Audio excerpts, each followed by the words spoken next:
So, like the title suggests, this is probably some of the most harsh art advice you're gonna hear on YouTube, at least. I've detected 3 common cliches or sayings that have been told to artists that I just don't think you should listen to. And why? Because these are things that can possibly hinder your artistic growth, and I know from experience. The first thing that comes to mind is dealing with artist block or creative block, which can be defined as a period of time where an artist is unable to create art for a period of time.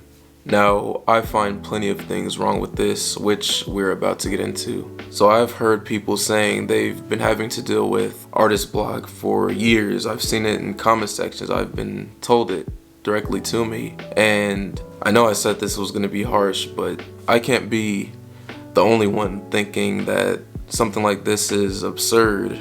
Now, if you've taken an intentional break from art, of course, I understand that that makes sense. But the absurdity comes in when somebody claims that they want to do art, but they can't. And not because of anything physical or serious or because some sort of life experience has come up or some sort of trauma, but simply because they feel unmotivated to create art. And to that I say, that's simply procrastination. Now with me, there's no such thing as artist block. What do I mean by this? Well, my motivations are beyond just painting for fun, and I want to be constantly getting better or even possibly sustain myself at some point. And don't get me wrong, painting is fun, but if your sole purpose is for recreation, then this video may not even be for you. And in art, you get out what you put in. So honestly, this means sometimes you have to paint when you feel unmotivated to, or when you don't find any inspiration to.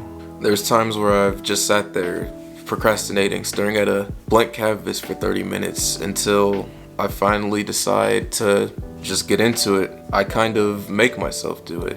And I've produced some of my best work when I've initially felt unmotivated, and I just ended up doing it anyway. In fact, some of the most rewarding feelings that I've ever had is embarking on a painting journey that I was initially hesitant about. And if you treat it like a job, eventually you'll get the payout of a job, is the way I like to think of it. Another one I hear is let your art speak for itself. I know, sounds good, right? I even believed this one myself for a little bit, but boy was I wrong. Now it's true, make sure your art is good, but as far as making it speak for itself, even if your art is screaming, tens of thousands of other people's art is also screaming, and frankly you have to just find a way to separate yourself from everybody, as hard as it sounds. The art world is supportive, but it's also very competitive, and it's hard for someone to get that desired attention they need on their art in the current social climate. You have to put effort into that aspect as well. The art world is saturated now, and it's so easily accessible, especially due to social media. So you have to keep putting yourself out there. That is the only way to keep up at this point. That's how you gain traction or reputation nowadays. It's both a blessing and a curse that way. And we all know how big it is for an artist to have a reputation. That's how sometimes you'll see a red circle per se sell for millions of dollars. Unironically, the other cliche that gets thrown out there is that art is subjective. Now, of course, there is a lot of truth to that, but this is something that I don't find absolutely true. Sure, there are different tastes in art, the same way that there may be different tastes in food. Something can, of course, be better to one individual than it is to another one. I get that, but there's still some objective truths to it.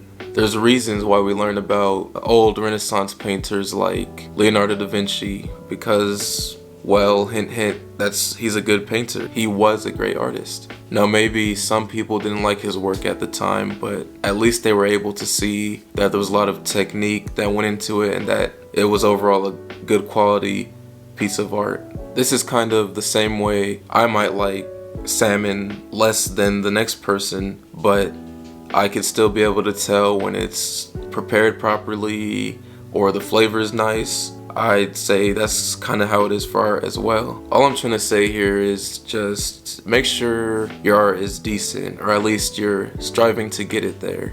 And this is if you expect to get the results you want. Because at least as a beginning artist, most people are attached to their work and hold it near and dear to themselves and think very highly of it. And it's always an achievement to make art, but maybe have someone outside your circle or someone honest critique your work every once in a while. You know, have somebody worth their salt critique your artwork to at least gauge how people on the outside perceive your art. And I'm not saying that you have to conform to a style that's commonly agreed upon to look good amongst everybody.